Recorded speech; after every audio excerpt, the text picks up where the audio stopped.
شرک ایک بہت بڑا جرم ہے، اس کے برابر کسی دوسرے عمل کو شرک نہیں کہا گیا، لیکن ریاکاری کو شرک کہا گیا۔ شرک اصغر ریاکاری ہے، حتیٰ کہ چوری کو بھی، ڈاکے کو بھی، زنا کو بھی، قتل انسانی کو بھی، یہ بڑے بڑے جرم ہیں، لیکن ان کو بھی شرک نہیں کہا گیا، لیکن ریا کو شرک اصغر کہا گیا۔ یہ چھوٹا شرک ہے، اللہ گوارا ہی نہیں کرتا کہ کوئی عمل کسی اور کے لیے کرے۔ شرک کی جس طرح معافی نہیں ہے،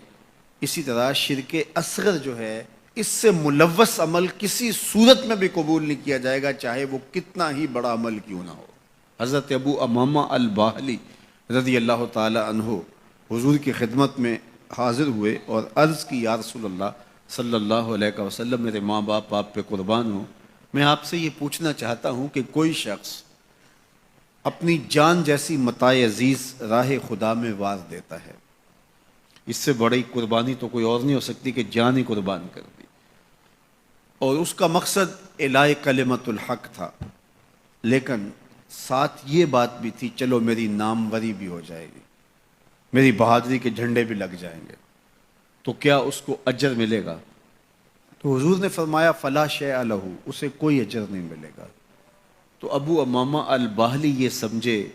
کہ شاید میں جو مقصود تھا وہ حضور سے عرض نہیں کر سکا، تو انہوں نے دوبارہ کہا حضور اس کا مقصد اعلاء کلمت الحق ہے، وہ اللہ کے جھنڈے کو اونچا کرنا چاہتا ہے، قربانی اس نے اس لیے دی ہے، لیکن ساتھ یہ بات بھی تھی کہ چلو میری ناموری بھی تو ہوگی، تو حضور نے فرمایا فلا شیء لہ، اسے کوئی اجر نہیں ملے گا۔ یہ پھر سمجھے شاید میں مقصود بیان نہیں کر سکا، تو پھر عرض کی حضور اعلاء کلمت الحق کے لیے، اللہ کے دین کو غالب کرنے کے لیے، اسلام کے جھنڈے کو اونچا کرنے کے لیے اس نے اپنی جان واری ہے، لیکن ضمن میں یہ بات بھی تھی کہ چلو ساتھ میرا نام بھی تو اونچا ہوگا، میری ناموری اور شہرت کے جھنڈے بھی تو لگیں گے۔ تیسری مرتبہ جب دہرا کے پوچھا تو حضور نے پھر فرمایا فلا شیء لہ، ابو امامہ اسے کوئی اجر نہیں ملے گا، اور فرمایا اللہ صرف اسی عمل کو قبول کرتا ہے جو صرف اسی کے لیے کیا جائے، صرف اسی عمل کو قبول کرتا ہے۔ اب ذرا دیکھیے کہ اللہ تعالیٰ جل شانہ کی یہ غیرت ہے کہ وہ اس عمل کو قبول ہی نہیں کرتا جو غیر سے ملوث ہو جائے، وہ صرف اس عمل کو قبول کرتا ہے جو محض اس کے لیے کیا جائے، اور اس کے علاوہ عمل کو شرک اصغر قرار دیا گیا۔ تو شیطان کی کوشش یہ ہوتی ہے کہ وہ عمل کو ریا میں مبتلا کر دے تاکہ یہ عمل کی مشقت بھی گوارا کرے اور اس کو اس سے کچھ حاصل ہونے کی بجائے الٹا اللہ کی ناراضگی ملے۔ اور اگر کوئی شخص ریا سے بھی بچ نکلتا ہے، اس نے تنہائی میں سجدے کیے، اس نے انتہائی مخفی انداز میں راہ خدا میں خیرات کی، تو انتہائی خلوص کے ساتھ اس کے اعمال سر انجام ہوئے، تو شیطان کا اگلا حملہ اس پر یہ ہوتا ہے کہ اس کو عجب میں مبتلا کر دے۔ عجب کیا ہے کہ وہ اپنے عمل کو دیکھتا ہے، اپنے آپ کو دیکھتا ہے، کہتا ہے واہ یہ عمل تو میرے پاس ہے، دوسروں کے پاس تو نہیں ہے، میں تو تہجد گزار ہوں، 5 نمازیں بھی پڑھتا ہوں، صلاۃ الاشراق بھی پڑھتا ہوں، صلاۃ الچاشت بھی پڑھتا ہوں، صلاۃ الاوابین بھی پڑھتا ہوں، میں تو دن کو روزہ بھی رکھتا ہوں، راتوں کا قیام بھی مجھے نصیب ہے، میں تو تلاوت کلام مجید بھی روز اتنے پارے پڑھتا ہوں، میں یہ بھی کرتا ہوں، میں یہ بھی کرتا ہوں، اور کسی کے دکھلاوے کے لیے بھی نہیں کرتا۔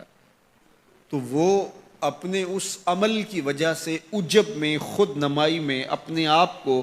دیکھنے لگ جاتا ہے، اور وہ جو عمل نہیں کر رہے ہوتے ان گناہ گاروں کو حقیر جاننے لگ جاتا ہے۔ تو یہ عجب اس کو برباد کر دیتا ہے، اور عجب اس کے عمل کے حسن کو اور عمل کے جمال کو چھین لیتا ہے۔ علامہ رومی فرماتے ہیں کہ کچھ عامل ایسے ہوتے ہیں کہ 4 دن نمازیں پڑھیں تو آسمان کی طرف دیکھنے لگتے ہیں کہ آسمان سے کوئی پیغام میرے نام آ رہا ہے کہ نہیں آ رہا،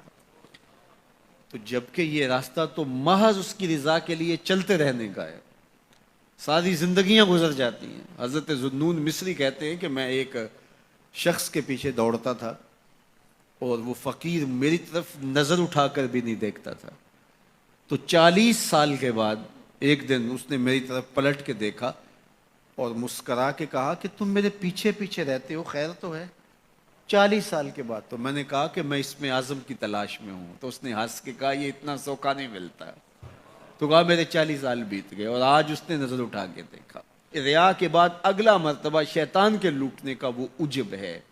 وہ اس کے اعمال کو مزین کر کے اس کے سامنے رکھ دیتا ہے اور وہ سمجھتا ہے کہ یہ میرے پاس یہ عمل ہے، اوروں کے پاس نہیں ہے۔ لیکن اللہ کسی کے اعمال کا حجم نہیں دیکھتا، اللہ تعالیٰ جل شانہ بندوں کے عجز کو دیکھتا ہے۔ وہ گناہ جس گناہ کے بعد جو ہے وہ شرمندگی ہو جائے، اس نیکی سے بہتر ہے جس نیکی کے بعد عجب اور تکبر پیدا ہو۔ اللہ کو وہ آنسو قبول ہیں جو ندامت کے ہیں،